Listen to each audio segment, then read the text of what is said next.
भाजपा इस बार मुसलमानों को लेकर कुछ नया सोच रही है और नया क्या है उसका एहसास हैदराबाद में प्रधानमंत्री नरेंद्र मोदी के संबोधन से काफ़ी हद तक हो गया है। भाजपा का फोकस मुसलमानों में शिया समाज के बजाय पसमानदा समाज पर है। आदाब नमस्कार, मैं वसीम अख्तर और आप देख रहे हैं द लीडर हिंदी। भाजपा का मानना है कि योगी आदित्यनाथ को मुख्यमंत्री बनाने में 8% से ज़्यादा मुसलमानों के वोट का योगदान है। ये वोट मुस्लिम पसमानदा समाज का है। यही वजह है कि इस बार शिया समाज के बजाय दानिश आज़ाद अंसारी को योगी मंत्रिमंडल में जगह दी गई है। वो पसमानदा समाज से ही आते हैं। अब आपको सुनाते हैं कि बरेली के पसमानदा समाज से ताल्लुक़ रखने वाले युवा भाजपा के इस रुख को लेकर क्या सोच रहे हैं, उनका क्या कहना है। क्या नाम है आपका? मेरा नाम यूनुस खान है और मैं डबल MA हूँ इकोनॉमिक्स में और हिस्ट्री में। इसके अलावा मैं अभी करेंटली मैं टीचिंग भी कर रहा हूँ प्राइवेट।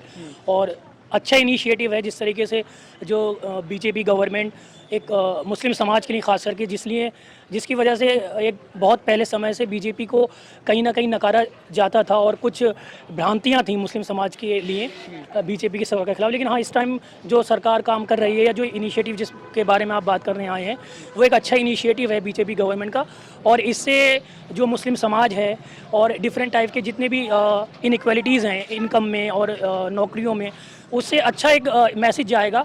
और ये एक अच्छा इनिशिएटिव, बहुत अच्छा इनिशिएटिव है जिससे मुस्लिम समाज का एक वोट बैंक जो है वो भी मजबूत होगा बीजेपी के लिए।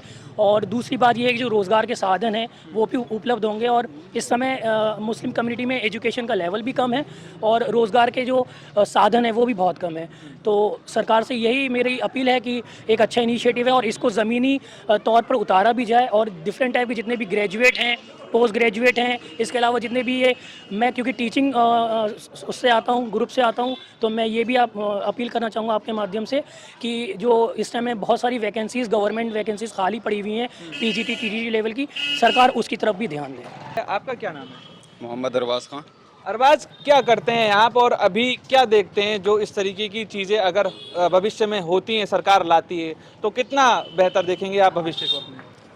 वो तो डिपेंड करता है कि हमारी ग्रेजुएशन लेवल से, हमारी स्टडी लेवल से किस लेवल की उनकी सर्विस आ रही हैं। जैसे अभी ग्रेजुएट हैं, मास्टर्स के लिए हमने डाला है, लास्ट ईयर है हमारा, ITI कंप्लीट है हमारा, फिर अब GTI की प्रिपरेशन में है। अब देखते हैं सरकार किस लेवल से लाती है, उसमें कितना स्कोप हमारा होता है। वैसे तो जनरल कोटे का इतना नहीं रहता, सबसे ज़्यादा SC ST लेकर ही चले जाते हैं। फिर बस यही सरकार से अपील है, जनरल को भी थोड़ा फोकस करें इसमें। सुझाव तो सरकार से बेहतर हमारे पास तो नहीं हो सकता, उनके पास कुछ हैं अच्छे स्टैंडर्ड्स मास्टर। तो बस सरकार अपने हिसाब से अपने बिहाफ पे जो भी अच्छा करे, बस हमारे फोकस करके जो भी अपने गवर्नमेंट से यही कहना चाहूँगा कि जो बदहाली आज फैली हुई है ज़मीन से लेके, चाहे वो एजुकेशन हो, चाहे ज़मीनी स्तर पर कोई कारोबार हो, हर महकमे में बदहाली है। चाहे आप कोई भी कारोबार ले लें, छोटे से छोटा परचून का कारोबार ले लें, वो तक बदहाल है। इस गवर्नमेंट में कोई तरक्की नहीं है। कोई आदमी कारोबार कर रहा है पैसे लगा के, पर उसको आगे स्कोप नहीं दिख रहा है। इसलिए पढ़े लिखे होने के बावजूद भी हमें रोज़मर्रा की मजदूरी है, काम करना पड़ रहे हैं।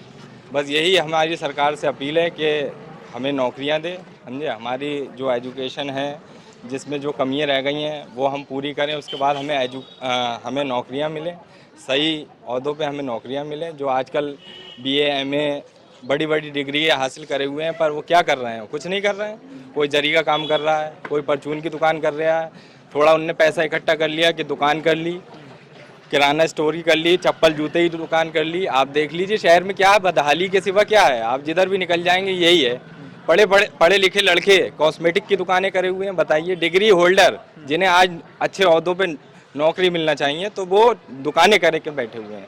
मेरी सरकार से अपील है कि जितने भी एजुकेटेड बंदे हैं, लड़के हैं, जिनके पास कोई साधन नहीं है, पैसे का साधन नहीं है, उधार कर्ज लेके वो दुकानें करे हुए हैं, उन्हें अच्छी नौकरियां मिले। साथ साथ मुस्लिम कम्युनिटी का विकास हो पूरी तरीके से जैसे होना चाहिए, क्योंकि उसमें कुछ एजुकेशन की भी कमी है।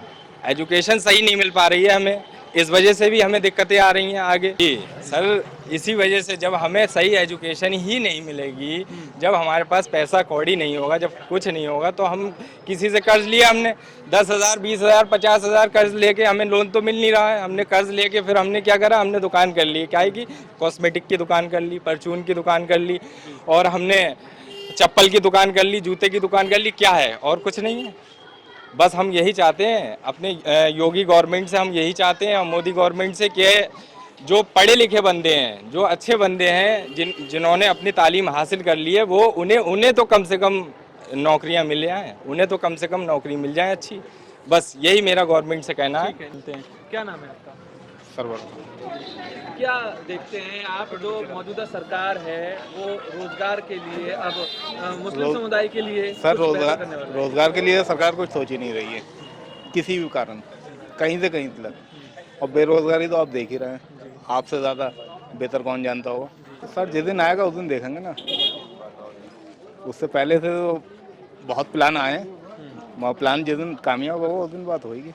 अगर हम पसमानदा समाज की बात करें तो मुस्लिम समाज की पिछड़ी जातियों अंसारी, मंसूरी, कुरैशी, अब्बासी, सैफी, राइनी, झोजा, तुर्क, सैफी इत्यादि के लोगों को पसमानदा समाज कहा जाता है। मुस्लिम समाज की जो उच्च जातियाँ हैं उन्हें अशराफ नाम दिया गया है। अशराफ में सैयद, शेख, पठान, मिर्ज़ा, मुग़ल जैसी जातियाँ आती हैं। जाति के आधार पर मुसलमानों में इख्तिलाफ यानी मतभेद भी रहे हैं। अगर हम बरेली की बात करें तो यहाँ पसमानदा और अशराफ में एका के लिए अंसारी बिरादरी के बड़े नेता इस्लाम साबिर अंसारी और आला हजरत के खानवादे मौलाना तौक़ीर रज़ा खान के बीच गठजोड़ भी हुआ था। इस्लाम साबिर ऑल इंडिया इत्तेहाद मिल्लत काउंसिल का हिस्सा बने थे, लेकिन जल्द ही अलगाव भी हो गया।